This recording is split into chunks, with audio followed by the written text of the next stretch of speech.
বাংলাদেশের মানুষের যে আশার জন্ম হয়েছিল সেই আশা যেন আমরা পূরণ করতে পারি। এই পথ দীর্ঘ, অনেক দিনের লড়াই। আমরা মনে করি না 1 বছর 2 বছরের মধ্যে এই লড়াইয়ের ফসল আমরা পাবো, কিন্তু আমরা যদি লেগে থাকতে পারি এবং শহীদদের প্রেরণ অনুসরণ করতে পারি, আমরা আশা করি বাংলাদেশকে একটি গণতান্ত্রিক এবং সর্বজনের সকলের রাষ্ট্র বানাতে পারবো, সকলের নাগরিক অধিকার রক্ষার একটি রাষ্ট্র বানাতে পারবো। তো আমি একটু বলে দিতে চাই, আমাদের একজন অতিথি আদিলুর রহমান খান, শিল্প উপদেষ্টা, উনি কিছুক্ষণ বক্তৃতা দিয়ে চলে যাবেন। এছাড়া আমাদের মধ্যে ইতিমধ্যে আমাদের সংস্কৃতি উপদেষ্টা মোস্তফা সরোয়ার ফারুক এসে উপস্থিত হয়েছেন। সবাইকে ধন্যবাদ জানিয়ে শেষ করি।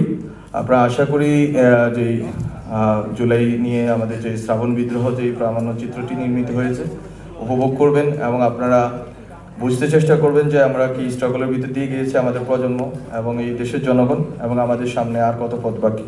ধন্যবাদ সবাইকে।